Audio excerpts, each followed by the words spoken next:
গোটা পৃথিবীর সমস্ত তরুণদের জন্য, কিশোরদের জন্য, উঠতি বয়সের যুবক যুবতীদের জন্য আদর্শ হলেন ইসমাইল আলাইহিস সালাম, যে আল্লাহর নির্দেশ পালন করার জন্য যদি নিজের জীবনও দিতে হয় তো আমি প্রস্তুত। ত্যাগ এবং স্যাক্রিফাইস কেন হয়েছে কোরবানির নাম, সেটা তার গোড়ার ইতিহাসই বলে।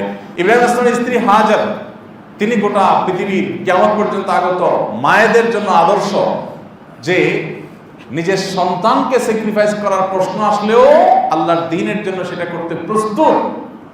এই আত্মত্যাগের মানসিকতাটাই শিক্ষা দিয়েছে আমাদেরকে কোরবানি। সেজন্য আমরা পশু জবে করে বাহ্যিক দৃষ্টিতে খাওয়া দাওয়া করে ফুর্তি ফার্তা করি, কিন্তু এর গোড়ার ইতিহাস বলছে এখানে মূলত আমাদের ভেতরের পশুত্বটাকে কোরবানি করতে বলা হয়েছে। আমরা ফজর নামাজ পড়তে আসতে মন চায় না, উঠতে মন চায় না, কিন্তু আমি উঠে গেলাম সাহস করে, স্যাক্রিফাইস করলাম। একটা হারামের হাতছানি আমার কাছে, আমাকে হাতছানি দিয়ে ডাকছে একটা হারাম, আমি চাইলে হারাম উপার্জন করতে পারি, বাট ইন্নী আখাফুল্লাহ, আমি আল্লাহকে ভয় করি, আল্লাহ নিষেধ করেছেন, সেজন্য আমি স্যাক্রিফাইস করলাম। সবাই খায়, আমি খেলাম না। এর নাম আত্মত্যাগ, এর নাম স্যাক্রিফাইস। কোরবানির এই ইবাদত আমাদের আর্থিক জীবনে, আর্থিক ক্ষেত্রে, আমাদের জীবনের প্রত্যেকটা ক্ষেত্রে, প্রত্যেকটা উঠা বসার ক্ষেত্রে আল্লাহ তাআলার আদেশ নিষেধের জন্য নিজের অর্থ, নিজের লোভ, নিজের মোহ, নিজের চাহিদা, নিজের সব কিছুকে স্যাক্রিফাইস করা শিক্ষা দেয় কিসে? কোরবানি। এজন্য ভাই, কোরবানির আসল শিক্ষাটা আমরা যেন ধারণ করতে পারি, এটা যেন গোশত খাওয়ার উৎসবে শুধুমাত্র পরিণত না হয়। আপনি কোরবানি যেরকম করছেন, মাশাআল্লাহ, একজন অভাবী মানুষ যখন আসবে সাধ্য অনুযায়ী তার পাশে দাঁড়াবেন।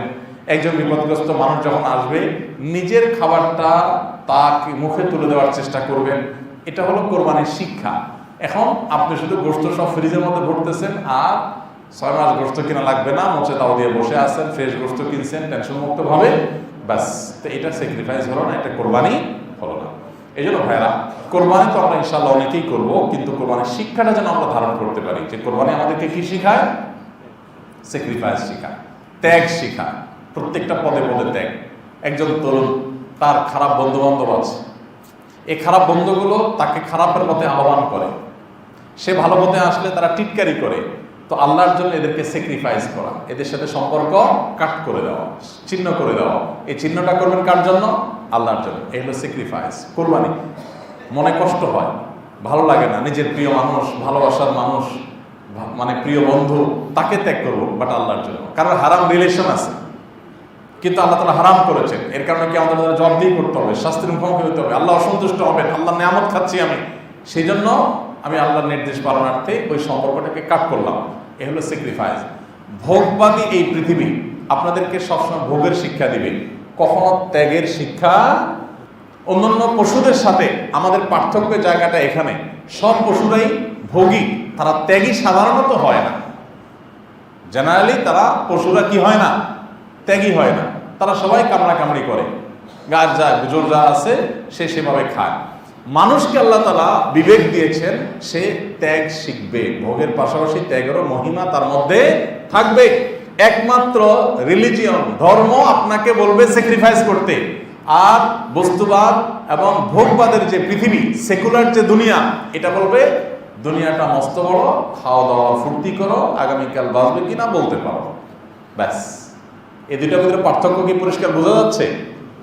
আমাদের কি ভোগবাদী সমাজ দরকার না ত্যাগী সমাজ দরকার? এই সমাজে ভোগ করতে সবাই জানে, সবাই চায়, যার যার সাধ্য অনুযায়ী সবাই কি চায়? ভোগ করতে চায়, কিন্তু কেউ স্যাক্রিফাইস করতে চায় না। আল্লাহ তাআলা জান্নাত তৈরি করেছেন স্যাক্রিফাইসকারীদের জন্য, ত্যাগকারীদের জন্য।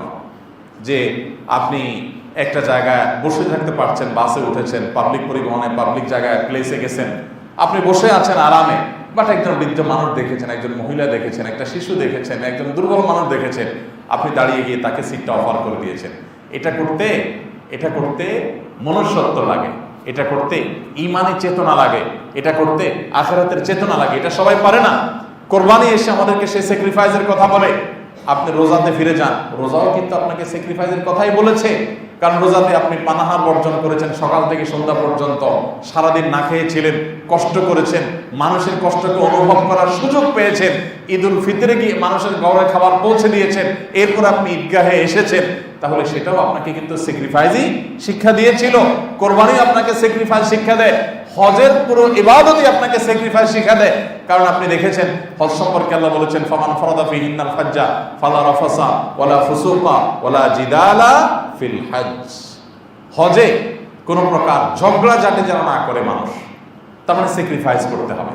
অনেক কিছুই এলোমেলো হবে, অনেক কিছুই এক্সপেকটেশনের বাইরে হবে, সেগুলোতে মানুষ সবর করবে, ছাড় দিবে, স্যাক্রিফাইস করবে।